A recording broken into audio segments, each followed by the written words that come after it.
Hello everyone, मैं सिमरन और आप देख रहे हैं बी टाउन की बिल्ली। मेरे साथ मौजूद है मेरी को anchor Meenakshi Tiwari. Hello everyone. आज हम लोग मौजूद हैं यहाँ पर एक अहम मुद्दे पर बात करने के लिए। कल का दिन बॉलीवुड की दो फैमिलीज के लिए बहुत ज़्यादा अहम होने जा रहा है, क्योंकि कल 10 साल के बाद एक फैसला आएगा जिया खान के केस में।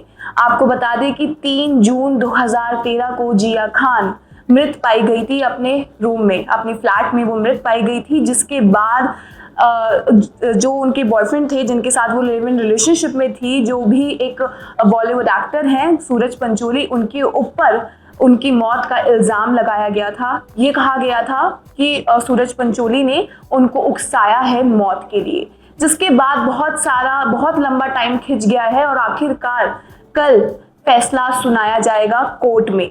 तो आपको हम बताते हैं कि क्या इसका प्रोसीजर था, क्या इस पूरे केस में हुआ और क्यों पूरे 10 साल लग गए, किसकी गलती की वजह से इतने लंबे समय तक जिया खान को न्याय नहीं मिला, क्या कमी रह गई थी, वो आज हम इस बारे में बात करने यहाँ पर मौजूद है। तो मीनाक्षी, मेरा आपसे यही सवाल है कि सबसे पहले मैं आपसे ये पूछूंगी कि क्या कमी रह गई, क्या 10 साल बाद इस पर फैसला आ रहा है। 3 जून 2013 में ये हुआ था और कल इतना टाइम, मतलब 10 साल लग गए, क्या कमी रह गई, किस वजह से अभी तक जिया खान को न्याय नहीं मिला, क्या इसका कौन है सबसे बड़ी इसकी वजह? देखिए, सबसे पहली बात तो केवल जिया खान ही नहीं एकलौती ऐसे एक्टर है जिनके साथ ऐसा हुआ। सुशांत सिंह राजपूत है, शायद उनके बाद ही ये चीज इतनी ज्यादा उठने लग गई। और प्रत्युषा बनर्जी, मतलब टेलीविजन से लेके बॉलीवुड हर जगह पे ये सारी चीजें हैं। और मुझे लगता है इसका सबसे बड़ा मेन कारण है नेपोटिज्म। वो एक फैमिली बैकग्राउंड से बिलोंग करते हैं, उनके सर पे बहुत लोगों का हाथ है और उनके दिमाग में ये चीज है कि वो कुछ भी करेंगे, उनका कोई बिगाड़ नहीं सकता, जिसका वो नजायज फायदा उठाते हैं। और इसके आपको हम बता दें कि जब ये केस हुआ था जिया खान का, तो सबसे पहले जो एक हमारे एक्टर हमेशा मुद्दों में सामने आ जाते हैं, वो आ जाते हैं सलमान खान, क्योंकि सलमान खान आदित्य पंचोली की फैमिली के साथ बहुत ज्यादा क्लोज हैं और सूरज पंचोली आदित्य पंचोली के ही बेटे हैं। तो कहीं ना कहीं ये बात सामने आई थी कि सलमान खान की वजह से जिया खान को अब तक न्याय नहीं मिला है। जिया खान की मां ने कई बार ये आरोप लगाया कि कहीं ना कहीं किसी न किसी दबाव की वजह से मेरी बेटी को अभी तक न्याय नहीं मिल पाया। सीबीआई हो या पुलिस हो, कोई भी इस मामले पर जांच करने के लिए तैयार ही नहीं होती थी। तो मैं आपसे यही पूछूंगी कि जिस तरीके से मतलब सामने आई थी चीजें कि सूरज पंचोली, उन्होंने खुद एक लेटर दिया था जब जिया खान की मौत हुई, तो उन्होंने अपने पीछे एक लेटर छोड़ा था जिसमें उन्होंने साफ साफ लिखा था कि सूरज पंचोली की वजह से ही मैं ये कदम उठाने जा रही हूँ, या मेरे साथ ऐसा हो रहा है।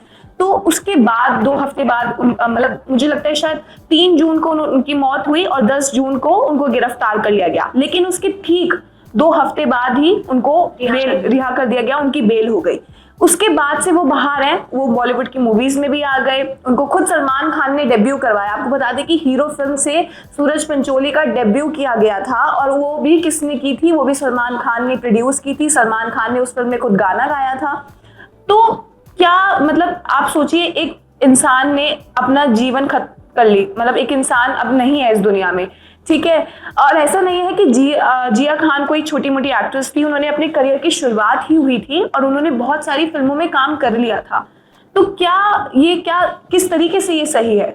नहीं, देखिए, ये बिल्कुल सही नहीं है। अगर बात करें तो ये मामला 2013 का है, जिसके बाद उसकी मां ने बहुत स्ट्रगल किया और 2014 में, तभी से 2013 से वो सीबीआई की मांग कर रही थी, जहां 2014 में जाके इसकी याचिका को मतलब एक्सेप्ट किया था। और उसके बाद ये 2014 में तो कोर्ट ने बोल दिया था कि इस पर सीबीआई बैठेगी। उसके बाद भी 2015 में पूरा 1 साल लगा सीबीआई को इस पे कार्रवाई करने को शुरू करने में।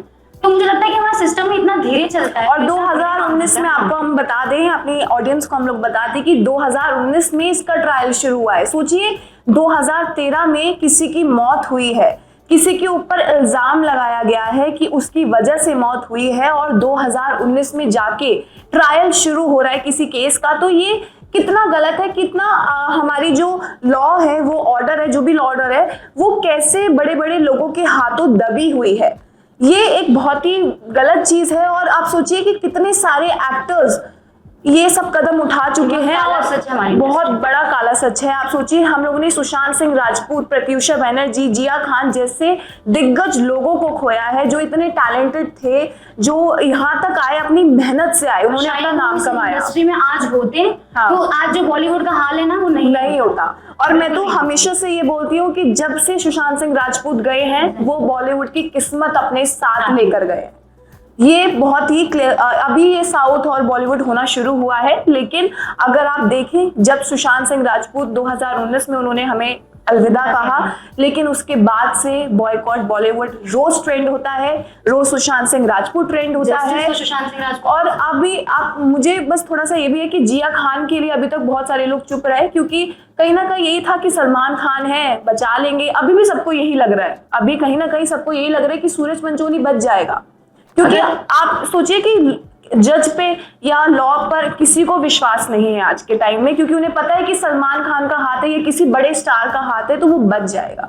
अगर कल को मतलब कोर्ट से ये आ भी जाता है ना फैसला कि मतलब सूरज पंचोली इसमें गुनहगार नहीं है, तो ये कोई शॉकिंग डिसीजन नहीं रहेगा, क्योंकि ये बहुत प्रेडिक्टेबल है, क्योंकि हमारा सिस्टम ऐसे ही काम कर रहा है और लोगों का दबाव हमारे सिस्टम पे इतना ज्यादा हुआ है कि सिस्टम अपनी ऑनेस्टी भूल चुकी है। ये अब तो बहरहाल अब देखना होगा कि कल क्या फैसला होता है। कि कल आप सोचिए, जिया खान एक ऐसी एक्ट्रेस थी जिन्होंने अपने स्टार्टिंग ही करियर में इतने सारे बड़े एक्टर्स के साथ काम कर लिया था। वो गजनी फिल्म में आमिर खान के साथ नजर आई, अमिताभ बच्चन के साथ नजर आई। तो सोचिए अगर आज के टाइम में वो होती तो वो शायद सब एक्ट्रेसेस को पछाड़ चुकी होती, वो इतनी टैलेंटेड थी। लेकिन उनकी माँ ने हमेशा से ये आरोप लगाया कि सूरज पंचोली जो थे वो उनको अब्यूज करते थे, मेंटली भी और फिजिकली भी। वो बहुत ज्यादा, आप सोचिए ना कि अगर कोई इंसान कोई कदम उठा रहा है तो उसके ऊपर कितना प्रेशर होगा या उसको किस तरीके से अब्यूज किया गया होगा कि वो इतना बड़ा कदम उठाता है।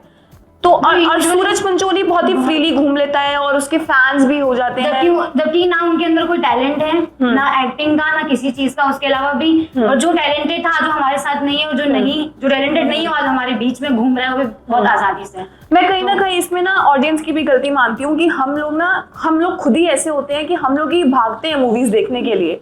ठीक है, अब वो थोड़ा सा बॉयकॉट शुरू हो गया है, ठीक है, लेकिन उसके बावजूद भी उसका असर नहीं है। अगर आप देखें अभी हाल फिलहाल की जो फिल्म रिलीज हुई जिसपे हमने पहले भी वीडियो बना रखा है, उसका फिल्म कमा गई, जबकि कोई स्टोरी नहीं थी, तो वो ऑडियंस नहीं बहुत बड़ा वही है कि अब बहरहाल हमें देखना होगा कि कल क्या फैसला आता है, कल क्या जिया खान को आखिरकार न्याय मिलता है या नहीं, या फिर से वो खाली हाथ रहेंगी, उनकी माँ खाली हाथ रहेंगी। क्योंकि सोचिए उन माँ बाप पर क्या बीती होगी, ये बहुत ही बड़ा सवाल है कि उन माँ बाप पे क्या बीती होगी कि जिनकी इकलौती बेटी ने इस दुनिया को अलविदा कह दिया, और जो उसका दोषी था, हम ये नहीं बोल रहे हैं कि वही दोषी था, लेकिन सारे सिनेरियो हम लोग अगर देखें तो खुद जिया खान के नोट में ये लिखा गया था कि वो जो भी कदम उठा रहे हैं वो सूरज पंचोली की वजह से उठा रही हैं, फिर उसके बाद भी वो बाहर घूम रहे हैं।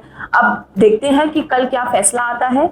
वैसे आपको क्या लगता है, क्या आता है फैसला? मैंने आपको पहले भी कहा कि अगर मतलब नहीं पता, जैसे नेपोटिज्म वाली बात हो रही खुलेआम, अगर लेकिन फिर भी कितना आप लेके चल रही हैं कि क्या पता क्या, क्योंकि अब जो सिनेरियो है वो चेंज हो चुका है, बॉलीवुड के ऊपर थोड़ा सा आ रहे संकट के बादल आ चुके हैं, तो क्या हमारे जो लॉ है, अगर आप मुझसे ये क्वेश्चन पूछ रही हैं तो इस पे दो जवाब है। एक मेरा दिल बोल रहा है, एक मेरा दिमाग बोल रहा है। तो मेरा दिल ये बोल रहा है कि जिया खान को इंसाफ मिले, लेकिन आज अभी तक में जितना कुछ भी हुआ है, ये केस हो, इसके अलावा भी जो भी केसेस रहे हैं, उसको मद्देनजर रखते हुए मुझे ऐसा लगता है कि मैं भी नेपोटिज्म जीत जाए, ये भी हो सकता है। तो ये 50-50 है, वो हमें कल ही पता चले। चलिए, ये तो हम अपने ऑडियंस से पूछते हैं, आप हमें कमेंट सेक्शन में जरूर बताइए कि क्या जिया खान को कल इंसाफ मिलेगा या वो भी बाकी लोगों की तरह न्याय कहते हैं ना कि न्याय के आगे अन्याय कभी कभी बहुत ज्यादा बड़ा हो जाता है, क्योंकि कुछ लोगों का उन पर हाथ होता है,